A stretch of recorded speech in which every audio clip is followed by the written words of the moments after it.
Shalom, salam sejahtera untuk kita semua. Tuhan Yesus memberkati. Perkenalkan, nama saya Rosalia Regina Jenny.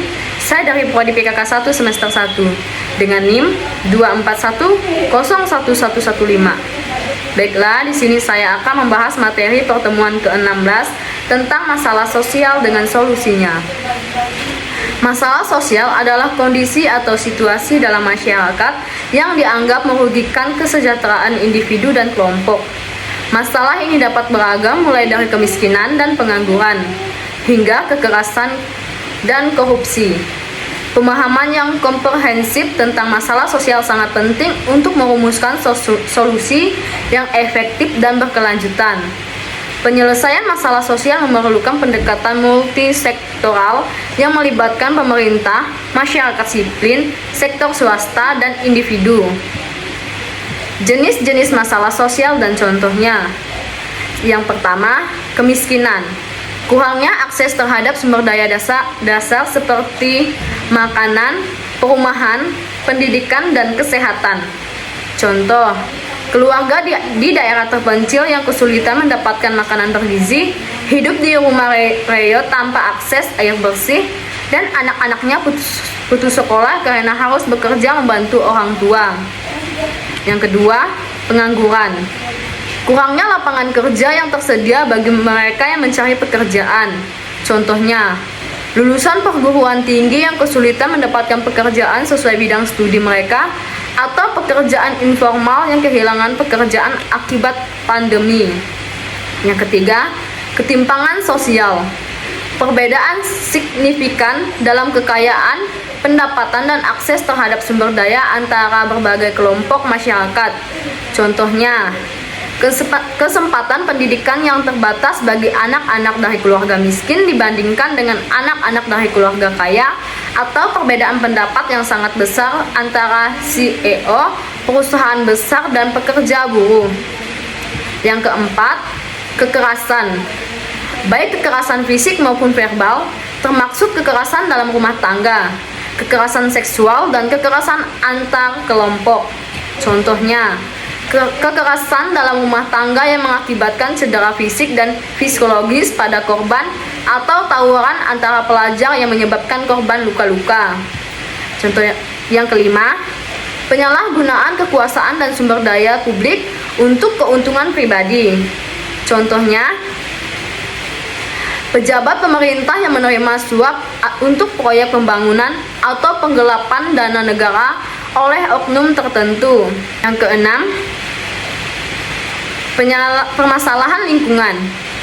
Pencemaran lingkungan, perubahan iklim, dan kerusakan ekosistem. Contohnya, pencemaran akibat limbah industri atau kerusakan hutan akibat penebangan liar. Yang ketujuh, permasalahan kesehatan.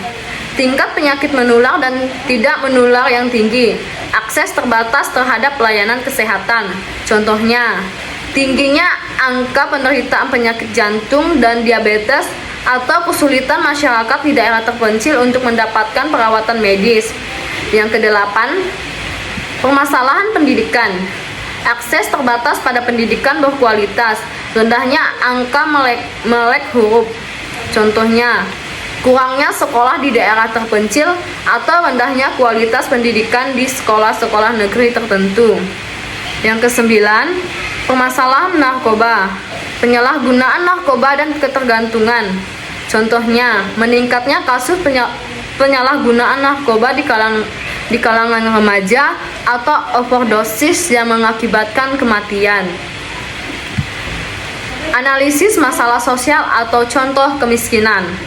Yang pertama, identifikasi masalah. Tingkat kemiskinan yang tinggi di suatu daerah. Yang kedua, penyebab masalah. Kurangnya kesempatan kerja, rendahnya pendidikan, akses terbatas pada layanan kesehatan, infrastruktur yang buruk, dan kebijakan pemerintah yang kurang tepat. Yang ketiga, dampak masalah. Malnutrisi, angka kematian bayi yang tinggi, rendahnya tingkat pendidikan, dan terbatasnya akses terhadap layanan kesehatan. Yang keempat, kelompok yang berdampak. Keluarga miskin, anak-anak, perempuan dan kelompok marginal lainnya. Solusi dan strategi. Strategi untuk mengatasi kemiskinan. Yang pertama, kebijakan publik.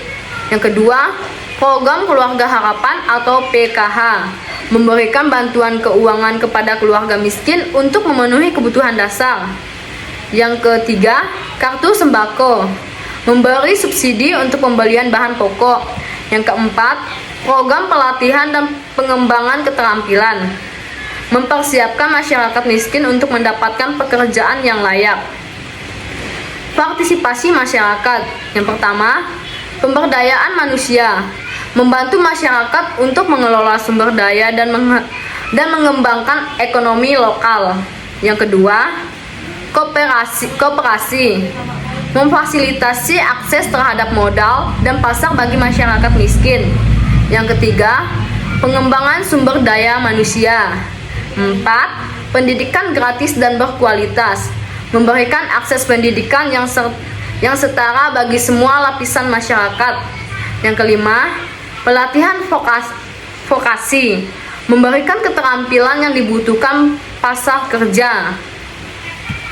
Kesimpulannya, mengatasi masalah sosial memerlukan usaha kolektif dan komitmen jangka panjang. Dengan memahami akar penyebab masalah, merumuskan strategi yang tepat, dan melibatkan berbagai pemangku kepentingan, kita dapat menciptakan masyarakat yang lebih adil, aman, dan sejahtera. Penting untuk diingat bahwa tidak ada solusi tunggal untuk semua masalah sosial, dan pendekatan yang efektif akan bervariasi tergantung pada konteks spesifik. Sekian penjelasan dari saya tentang materi pertemuan ke-16.